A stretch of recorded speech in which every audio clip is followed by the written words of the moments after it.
Y bueno, agradeciendo nuevamente a todos aquellos que a través de la plataforma de YouTube nos están escuchando cada domingo. Nuevamente saludamos a la iglesia, amigos de Denver, que también ellos es como se están ellos alimentando a través de esta transmisión también, entre otras cosas que ellos hacen como iglesia local, pero también los que nos escuchan localmente. Aquí estamos ubicados en el 4025 de Allen Lane Road, aquí en el noroeste de Las Vegas, aquí por la Craig y Allen estamos ubicados, así de que si andas, no tienes un lugar donde congregarte y andas buscando un lugar, bienvenido eres a esta iglesia que ama al Señor, conectando y viviendo gracia. Ese es nuestro nombre.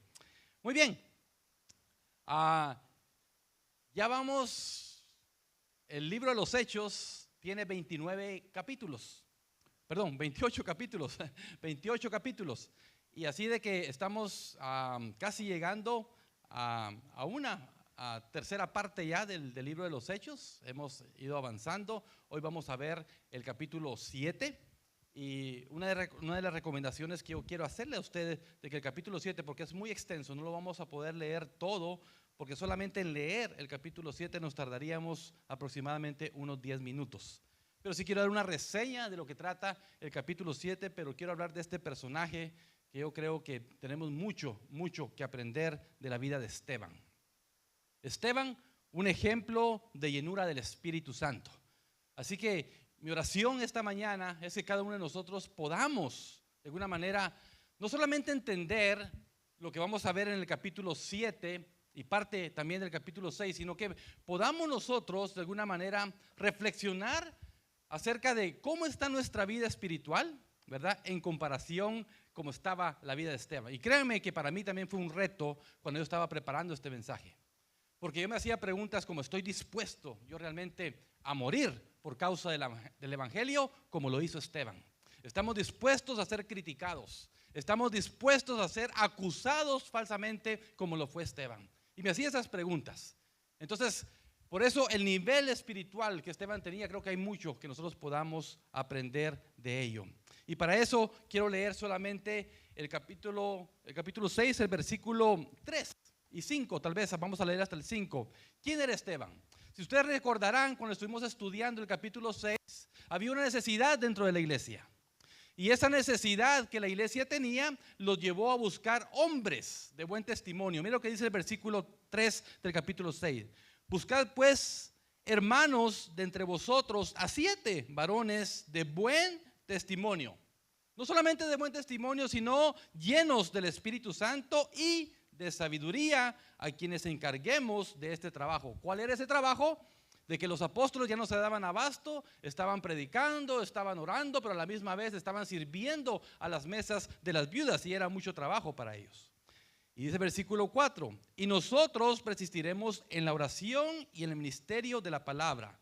Agradó la propuesta a toda la multitud y eligieron a Esteban, varón lleno de fe y del Espíritu Santo, y otros nombres que se mencionan ahí. Termina el capítulo 6 con este versículo 7.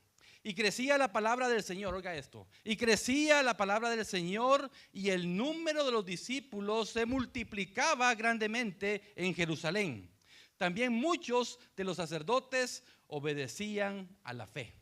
Entonces, al haber una necesidad en la iglesia, que era el servir a las mesas, a través de esa necesidad que había, la iglesia y pudieron ellos como iglesia llegar a un acuerdo, a un mutuo acuerdo.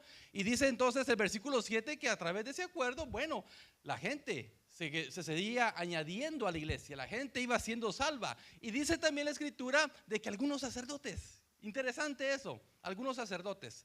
Cuando entramos ya al versículo 8, si usted lee bien ahí, si tiene ahí sus Biblias abiertas, dice: y Esteban, lleno de gracia y de poder, hacía grandes prodigios y señales entre el pueblo. Bueno, cuando empezamos el versículo 8, se cree que había pasado un tiempo. Se cree que la iglesia estaba creciendo por el contexto que estamos leyendo. La iglesia seguía creciendo, la gente se estaba convirtiendo, había mucha multitud que se estaba acercando al Señor. Entonces había como un avivamiento, una especie de avivamiento, y vemos a un Esteban de servidor de mesas, también a un gran predicador. A veces nosotros en las iglesias empezamos con ministerios muy pequeños. Tal vez ahorita tú te estás involucrando, ¿verdad? En simplemente ayudarnos a bajar las cosas de la traila que bajamos cada domingo. Pero te puede sorprender cómo Dios te puede usar para que tú seas un gran predicador, un gran evangelista, una mujer de Dios, una mujer que lleve el evangelio. Entonces nos podemos sorprender cómo de tareas pequeñas Dios nos puede llevar a algo grande, como lo estaba haciendo con Esteban. Y si nosotros leemos la escritura, versículo 9 dice: entonces se levantaron unos de la sinagoga llamados de los libertos y de los de Cirene, de Alejandría y Cilicia y de Asia, disputando, oigan esto, o sea, discutiendo con Esteban, pero, oiga ese pero ahí, pero no podían resistir a la sabiduría y al espíritu con que hablaba. No sé si te ha pasado eso, que has estado rodeado de personas que a veces tienen sus propias ideas, te juzgan de aleluya, te juzgan de que te crees un cristiano, que solamente menciona la palabra, que solamente quieres hablar de Jesús. Bueno, eso lo vemos muy seguido. ¿Por qué? Porque la gente no está acostumbrada, no puede tener en su mente y en su corazón, sabiendo de que ellos tienen una necesidad espiritual, y por no tener el Espíritu Santo, esa necesidad en ellos no la sienten. Pero nosotros, como hijos de Dios, nosotros que sabemos que el Espíritu Santo ha venido para habitar en nosotros, estar en nosotros, podemos hablar la palabra del Señor. Podemos hablar a la gente de Jesús. Podemos hacer nosotros cosas que otros no pueden hacer, porque el Espíritu de Dios está en nosotros. Y yo decía al Señor mientras preparaba este mensaje: Señor, danos ese Espíritu. Danos de ese Espíritu para nosotros. Necesitamos hombres y mujeres dispuestos incluso a dar la vida por tu evangelio, a dar la vida para que tu nombre sea conocido. En este viaje que hicimos a Ecuador, que regresamos hace una semana, nos metimos a un lugar donde José Olivas, nuestro misionero, que después les vamos a preparar una presentación bien para enseñarles dónde anduvimos, pero de donde él está ahorita viviendo, tuvimos que manejar 4 horas más para internarnos en la selva amazónica, donde se come chango, se comen gusanos, se come todo tipo de animal que ellos tienen ahí. Y me tocó comer gusanitos otra vez, que a mí me encantan, parecen gummy bears cuando uno los mastica vivos. Entonces nos tocó hacer eso, pero había un lugar que se llama Tasha, que llegamos ahí. Para llegar a Tasha eran 2 horas, y 2 horas más adentro, donde José está tocando puertas, está yendo a unas comunidades donde el evangelio no está llegando. Y fuimos a ese lugar en una terracería horrible, difícil acceso para llegar a ese lugar, pero había una franja recta, o sea, donde estuvimos manejando era recto. Y yo la verdad me cansé de contar las comunidades que pasamos antes de llegar a la comunidad donde José Olivas está llevando el evangelio. Y yo decía, empezó a haber algo en mi corazón y en mi mente, que hubo un deseo así muy fuerte de yo quedarme en ese lugar. Muy fuerte. Ya mero les hablaba, ahí se hacen bolas, iglesia de Connected Living Grace, aquí nos quedamos. Muy fuerte. Llevamos unas hermanas ahí para orar y eso, y ellas venían platicando, pero yo venía pensando en estas comunidades, y pasábamos y cruzábamos, y no habían iglesias cristianas en esas comunidades, no había nada. Y empezaba mi corazón a decir: todo este lugar con necesidad de escuchar el evangelio. Y yo me preguntaba a mí mismo: ¿estoy dispuesto a venir a dar mi vida acá? ¿Estoy dispuesto a dejar la comodidad de nuestra casa, donde ustedes tienen luz, tienen almohada, tienen comida? En esos lugares no hay agua, no hay luz. Y decía yo: estoy dispuesto a hacerlo. Y mi corazón decía que sí. Mi mente también decía que sí. Pero mientras tanto también pensaba en ustedes. Y aunque no estoy diciendo que no voy a ir a ese lugar, Dios sabe si vamos a ir o no. Yo decía: hay una misión acá. Pero a veces nosotros estamos tan llenos de bendición, tan llenos de la gracia y la misericordia del Señor, y de tanta misericordia que el Señor nos da, nos estamos olvidando de Él. Las iglesias se están olvidando de Jesús. Espero, no sé si quedó tu gallo o quedó tu gallina. Ya saben a lo que me refiero. Ya pasó eso, ya su teléfono ya nos está saturando de mensajes de diferentes partidos. Ya quedó el que Dios quería que quedara. Y así lo digo porque así lo dice la Biblia. Él es el que pone y quita reyes. No sabemos qué le va a deparar a Estados Unidos, pero la pregunta, iglesia: Dios nos está dando todavía oportunidad a nosotros, está dando oportunidad a este país de reconciliarnos con el Señor. De que haya realmente una hambre en nosotros, en nuestro corazón, en nuestra mente, en nuestro deseo de servir al Señor como Él quiere que le sirvamos. Sin importar lo que nosotros podamos vivir. Cuando leemos esta escritura, dice que ellos no podían resistir el poder del Espíritu Santo que estaba en Esteban. Yo me pregunto, ¿se puede resistir tus amigos alrededor tuyo, tu misma familia, que Jesús vive en ti, que estás viviendo vidas transformadas, vidas llenas del Espíritu Santo? Porque cuando no funciona lo que hicieron estos hombres, lo que hicieron estos religiosos, el Sanedrín, que se conoce, que era aproximadamente 70 religiosos ahí, al no ver resultados y el poder que miraban en Esteban, dice que le pagaron, tuvieron que sobornar a personas para que dijeran cosas que no eran ciertas para poder llevar a Esteban, lo que sabemos por la historia, incluso a la muerte. 4 cosas por lo menos que ellos levantaron, y usted lo podrá leer del versículo 11 al versículo 15, estará leyendo usted eso. Pero por lo menos 4 cosas que ellos estaban hablando falso de Esteban. La primera era la blasfemia contra Moisés y la ley judía. Primero, la blasfemia, le dijeron, es que Esteban está blasfemando, porque ellos tenían a Moisés como un líder, ¿verdad?, de alta estima. Y decían, Esteban está blasfemando contra Moisés y contra la ley judía. No solamente eso, sino que también lo acusaban de que él estaba blasfemando contra Dios mismo. Poco contradictorio eso, ¿verdad? Falsa información, falso testimonio en contra de Esteban. Tercero, blasfemaban también contra el templo sagrado. Y cuarta, aseguraban también que Jesús destruiría el templo y cambiaría las costumbres establecidas desde el tiempo de Moisés. Esas eran las 4 acusaciones por las cuales Esteban estaba ahí. Interesante, porque nosotros también, iglesia, cuando decimos que amamos a Jesús, cuando queremos servirles, falsas acusaciones vendrán a nuestra Biblia, a nuestra vida. Depende de ti cómo reacciones tú a las falsas acusaciones. La misma palabra dice, bienaventurados son aquellos que por causa de mi nombre, dice Jesús, son vituperados, hablando de ellos mentira. Es una de las bienaventuranzas que podemos leer en las Escrituras. Pero cuando hablan falso testimonio, que se arreglen con Dios. Pero cuando es cierto lo que están diciendo de nosotros, entonces sí debemos de preocuparnos.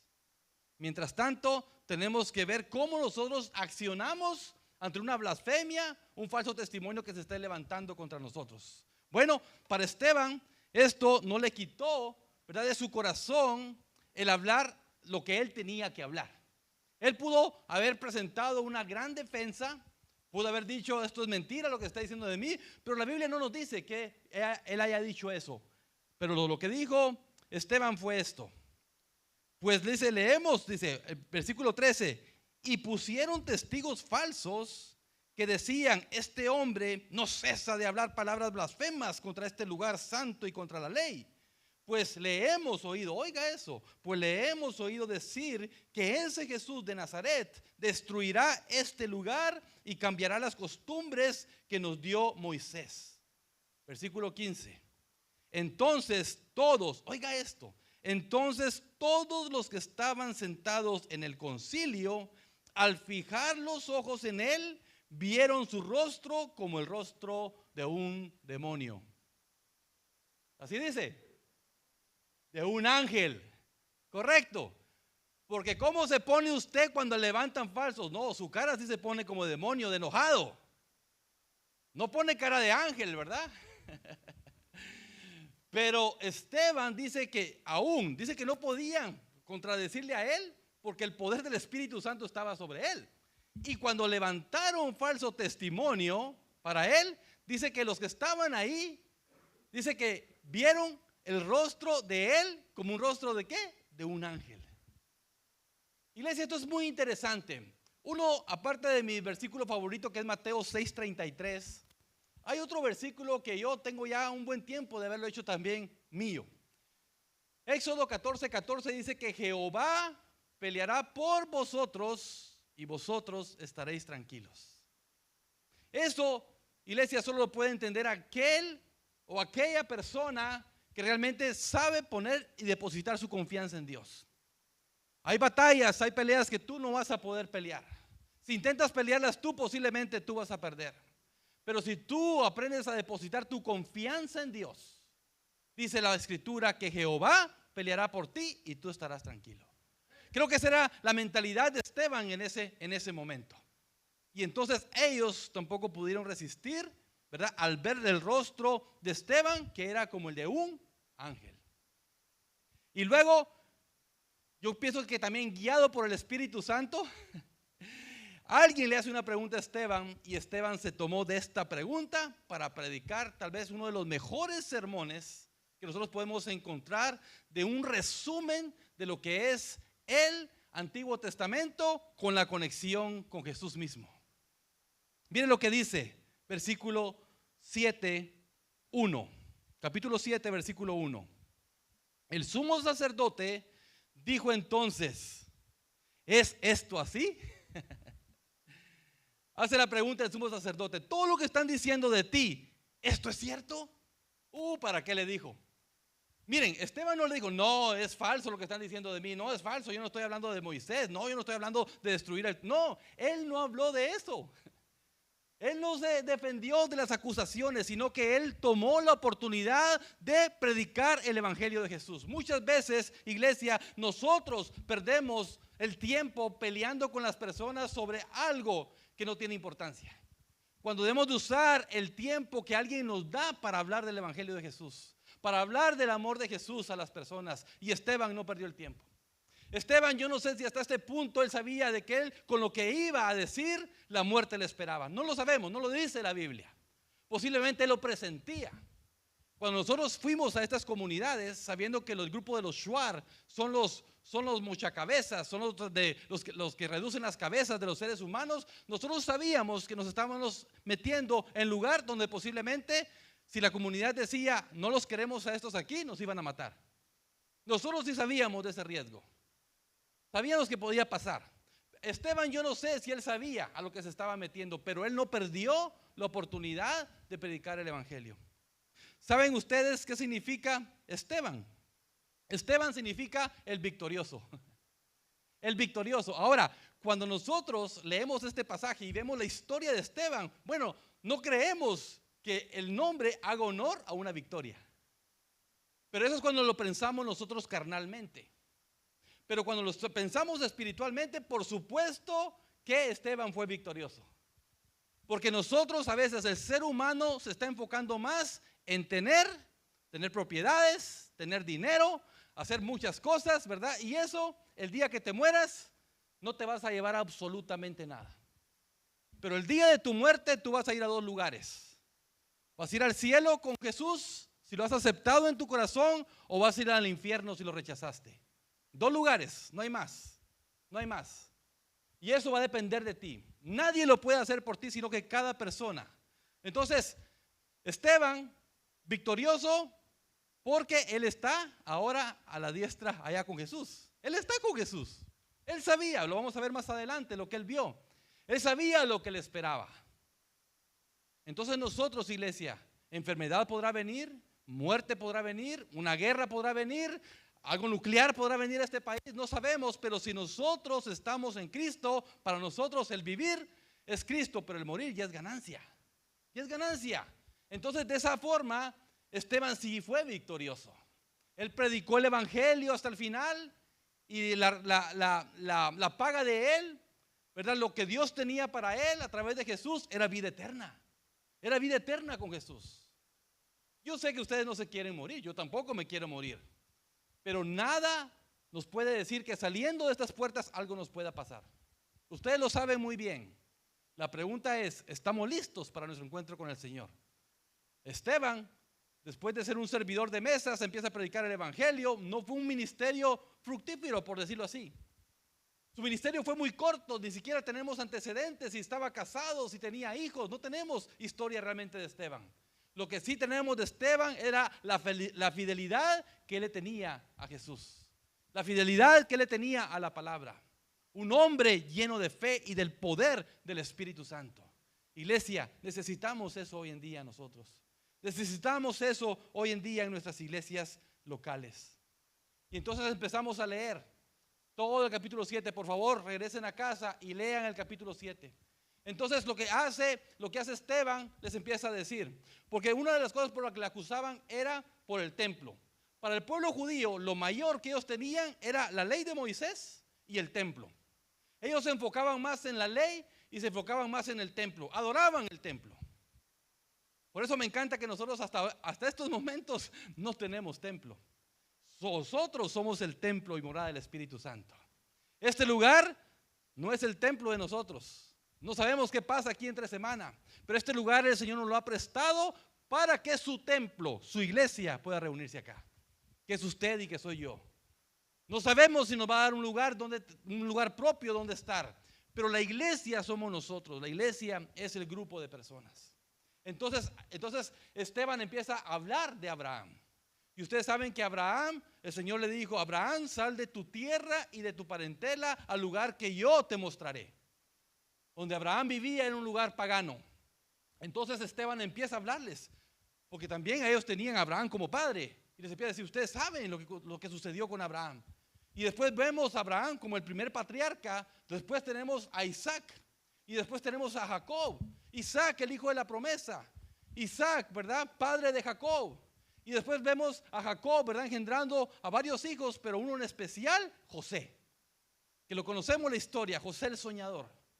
Y vemos ahí que el pueblo, ¿verdad?, estaba adorando al Señor sin tener templo. Hasta estos momentos el pueblo de Israel no tenía templo. No había templo como tal. Entonces vemos de que después de José, dice que se levantó un nuevo faraón que no conocía a José. Y vemos la historia entonces de Moisés, surge en el escenario. Ustedes pueden leer todo esto en el capítulo 7. Es un gran resumen que Esteban hace acá para presentarles a ellos que los argumentos por los cuales lo estaban acusando no tenían validez. Y empieza él a decirles, bueno, surge Moisés como el libertador del pueblo de Israel, pero ¿sabe usted cuánto tiempo estuvo el pueblo de Israel esclavizado en Egipto? Más de 400 años. Más de 400 años. No tenían dónde adorar. No había lugar donde adorar. Y después vemos, obviamente, después de José, después de Moisés, obviamente vemos, ¿verdad?, de que hubo un sucesor de Moisés, y también lo habla en este pasaje. ¿Quién fue el sucesor de Moisés? Josué. Y Josué decía: yo no sé ustedes, porque el pueblo estaba rebelde, yo no sé ustedes, dice, pero yo y mi casa serviremos a Jehová. Eran decisiones que los grandes líderes tomaban. Aunque el pueblo de Israel fue rebelde y sigue siendo rebelde, así está la iglesia hoy en día. Duros de corazón, duros de cerviz, como él los confronta ahorita más adelante, lo vamos a ver. Entonces vemos, y después surge David. Bueno, ya entra en la historia David. Pero hasta este entonces tampoco había templo. Es más, el Señor le dice a David: tú no vas a construir el templo. ¿Por qué? Porque hay mucha sangre en tus manos. Entonces, ¿qué construye el templo? ¿Quién es? Salomón. Gracias, hermano. Miren cuántos años de historia tuvieron que pasar hasta llegar al templo. Entonces Dios no ocupa templos. De hecho, si nosotros leemos esta escritura, te va a impresionar. Mira lo que dice.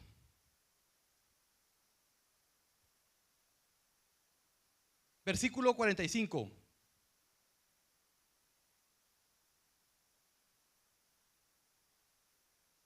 "47, dice: mas Salomón edificó casa". Hasta ahí, después de que da toda la historia, dice: hasta que Salomón edificó casa para Dios. Si bien, dice el versículo 48, oiga esto: si bien el Altísimo, oiga esto, no habita en templos hechos de mano.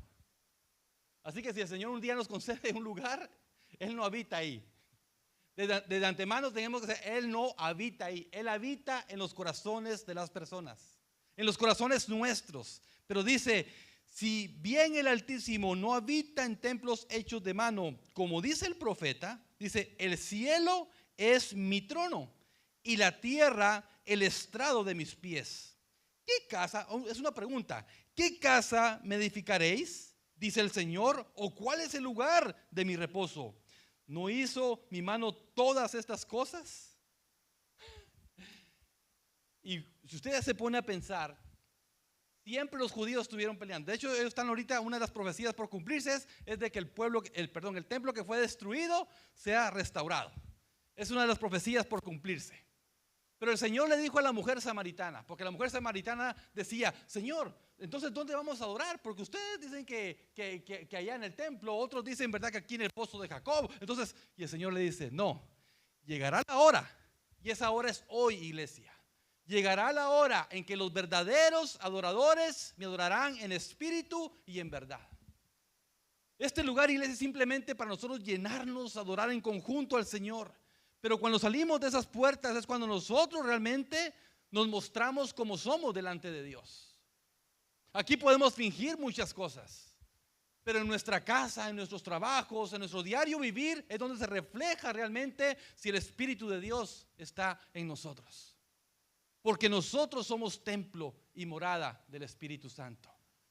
Y oro para que nosotros cada día podamos ser esa morada del Espíritu. Y que no pase como le pasó al pueblo judío. Ahora sí les quiero leer esta parte. Versículo 51. Entonces, después de decir, no hay, o sea, que no pueden construir absolutamente nada para quererme retener, dice el Señor. Todo lugar de la tierra, puede ser en el parque, bajo un árbol, en un río, en este lugar, donde sea, mientras el pueblo del Señor esté ahí, ese se convierte en un lugar del Señor. Se convierte en un lugar santo del Señor para adoración, para exaltarlo, para glorificarlo. Gracias a Dios por lo que tenemos nosotros. Televisiones, batería, guitarra, teclado. Gloria a Dios por lo que tenemos para adorarlo, para exaltarlo. Pero eso no es lo que adora. Eso, si Javi no le diera sentido a ese teclado en sí no es nada. Si Edgar no le diera sentido a la batería, esa batería es nada, no sirve. Igual la guitarra, porque nosotros somos los que le damos sentido a las cosas. Somos nosotros como iglesia. Y Dios quiere habitar en medio nuestro. Pero esto es lo que pasaba. Entonces, esto fue lo que llevó a la muerte de Esteban. Entonces él dice, versículo 51, duros de cerviz e incircuncisos de corazón. Oiga esto, y de oídos, vosotros resistís siempre al Espíritu Santo, como vuestros padres, así también vosotros. Primera confrontación que hace Esteban aquí al Sanedrín.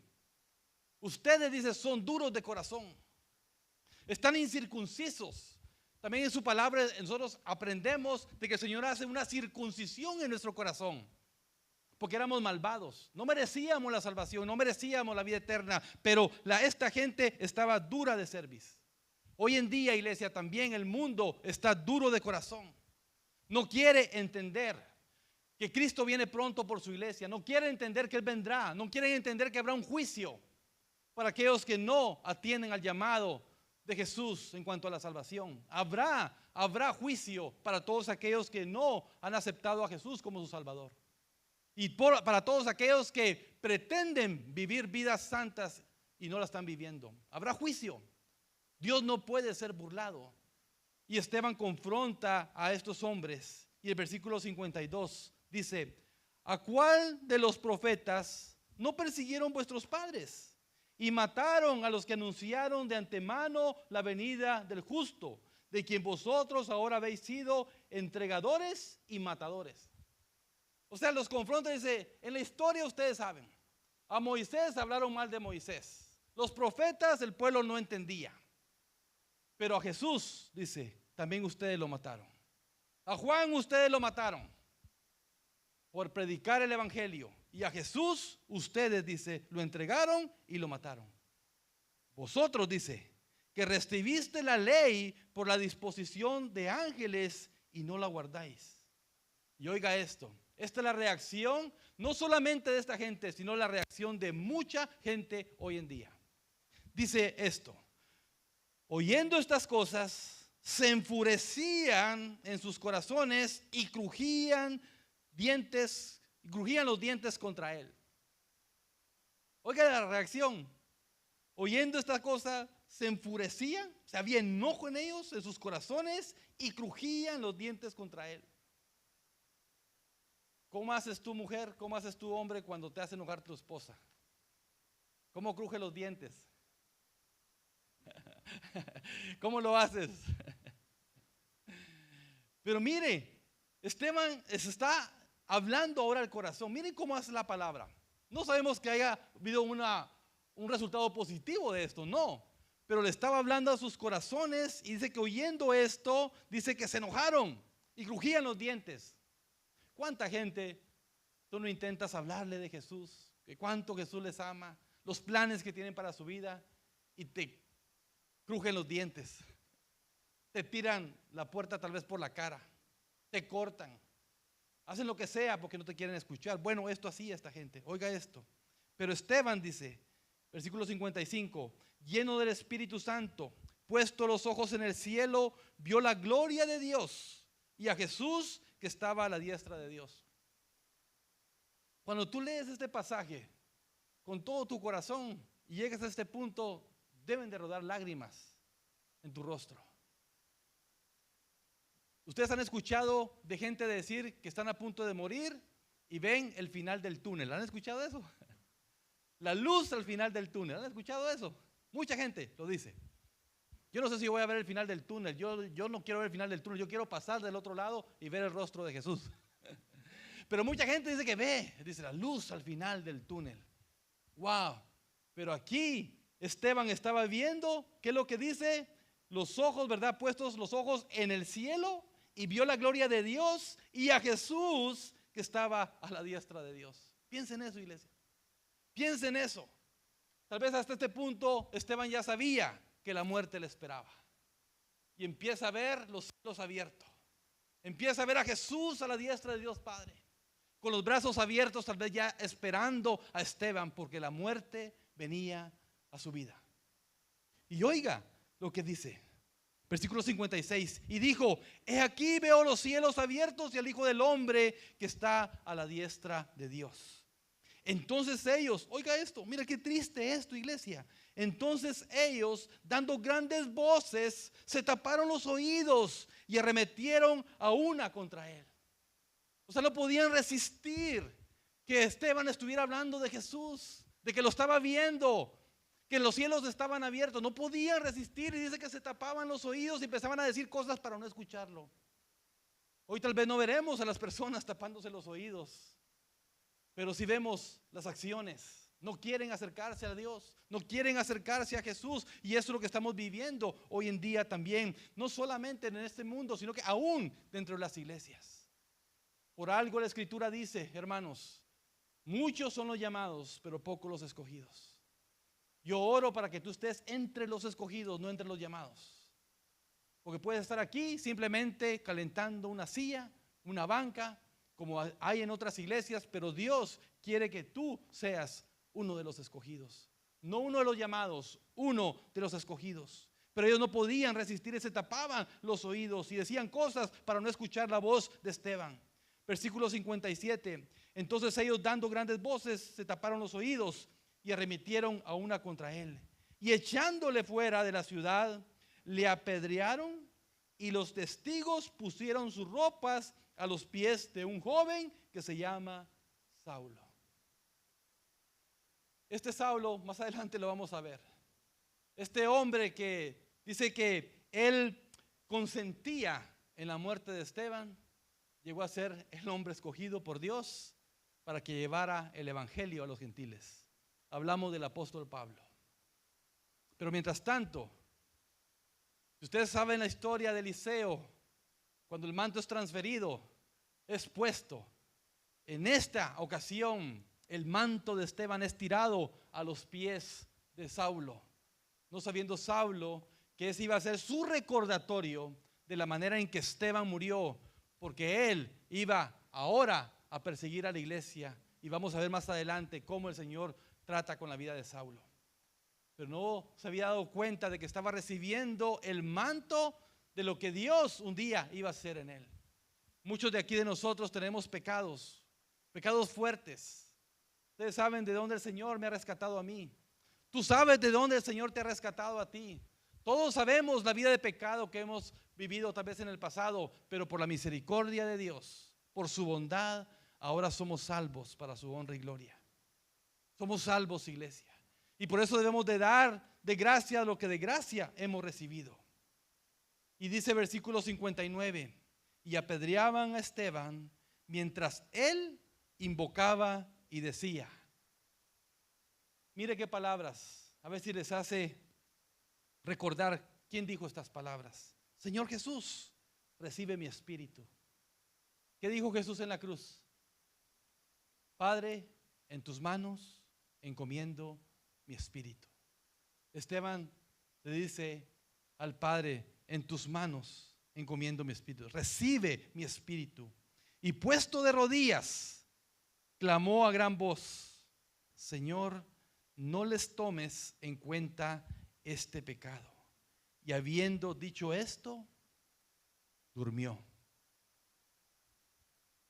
¿Qué podemos aprender de Esteban, hermanos? ¿Cómo estamos nosotros realmente en nuestros corazones, en nuestras mentes? ¿Tenemos al Espíritu de Dios? ¿Cómo somos cuando somos confrontados tal vez por calumnias? ¿Cómo reaccionamos cuando alguien levanta falsos? Y yo me he puesto a pensar en eso. Yo les he platicado a ustedes que yo he aprendido, porque yo he sido mecha corta. Y algunos de ustedes ni mecha tienen ya, ¿verdad? Pero todos venimos de un carácter tal vez muy fuerte. Y Dios ha tenido que trabajar mucho eso en mi vida. Mucho. Y tal vez está trabajando en tu vida con eso también. ¿Cómo reaccionamos ahora que somos ya nuevas criaturas en Cristo? ¿Cómo reaccionamos cuando alguien nos levanta falsos? ¿Aprendemos a humillarnos, a bajar nuestra cabeza, por tratar de darle honor al Evangelio?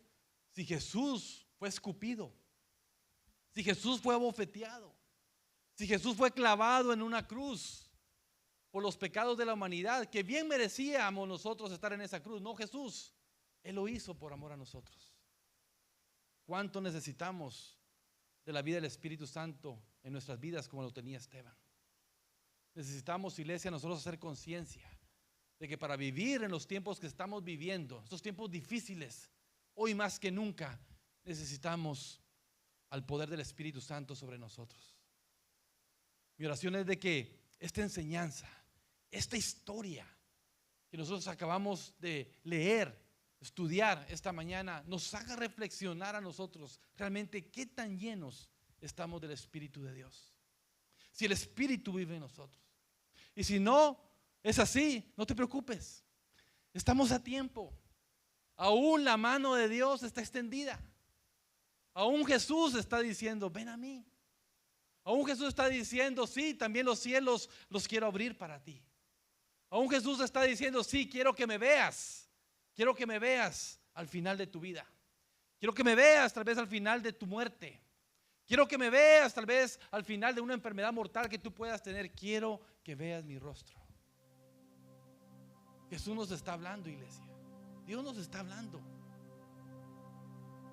Yo he estado diciendo en estas prédicas que no estamos no solamente leyendo la historia, no, cómo cada una de estas historias tiene que ver conmigo, cómo cada una de estas historias tiene que ver con la iglesia de Jesús. Porque esto no fue para que los judíos, en este caso los religiosos, tuvieran misericordia, no. A partir de ahora, a partir del capítulo 8, versículo 1, se desata una persecución para la iglesia. Lo vamos a seguir viendo más adelante, próximo domingo. Se desata una gran persecución.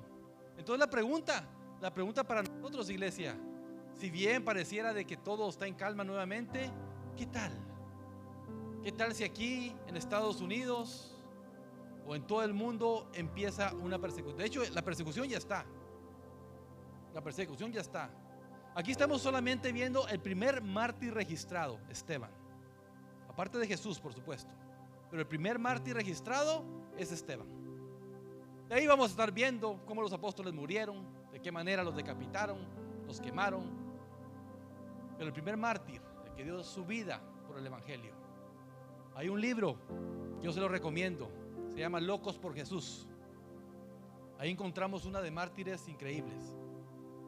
Y por eso yo quiero que ustedes como padres nos ayuden Porque en esas historias de Locos por Jesús vemos historias de niños incluso.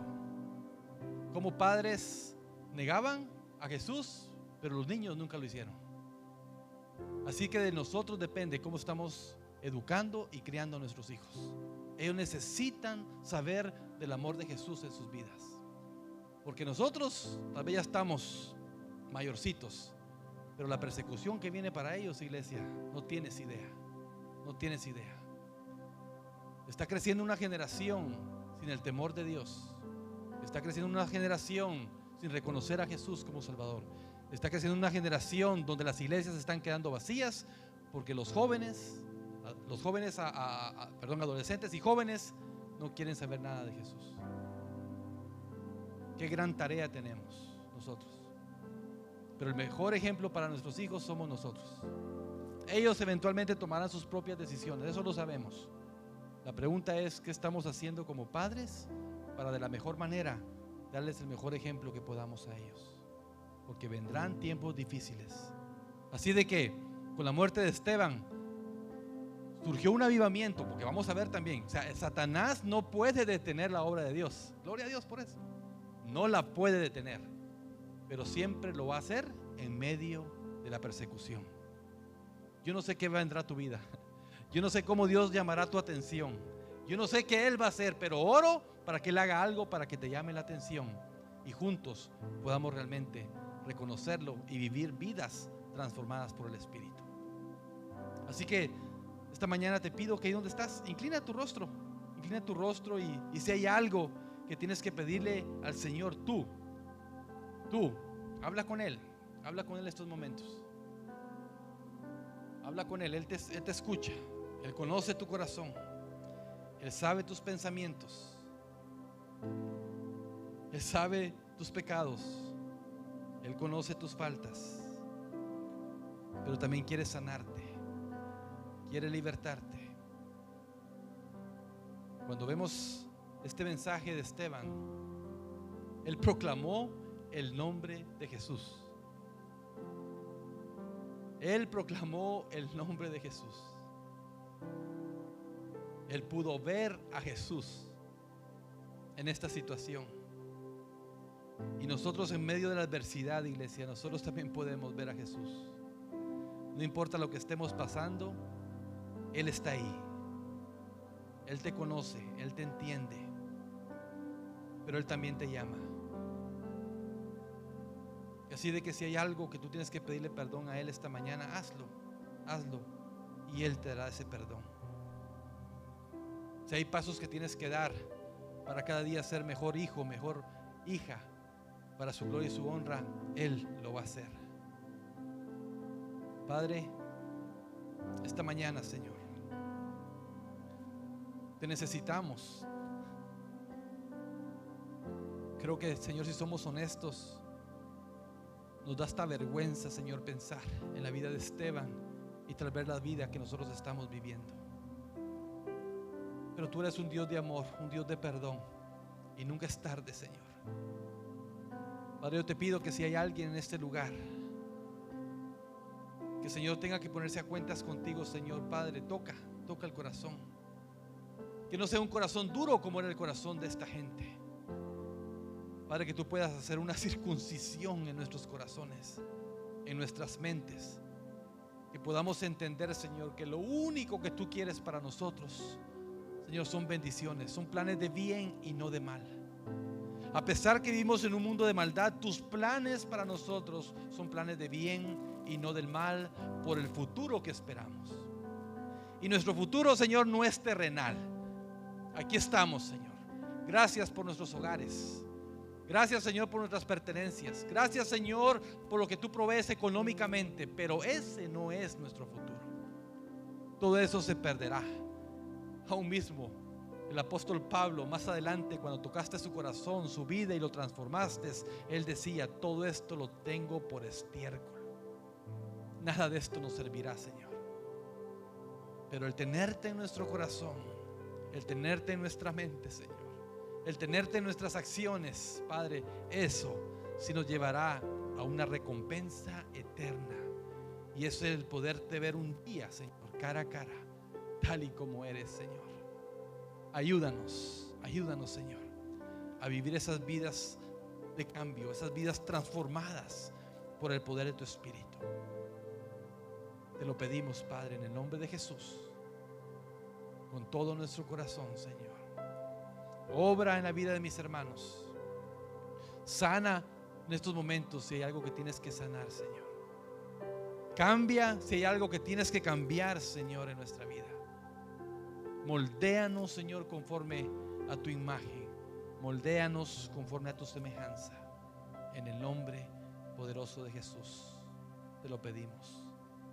Amén, amén y amén. Gloria a Dios, hermanos. Los que estamos en Cristo, que la palabra nos redarguya, pero que confiemos, tengamos fe que el Señor está trabajando en nuestros corazones. Estamos en un proceso de santidad y juntos vamos a caminar hacia esa meta, un día ver a Jesús cara a cara. Amén.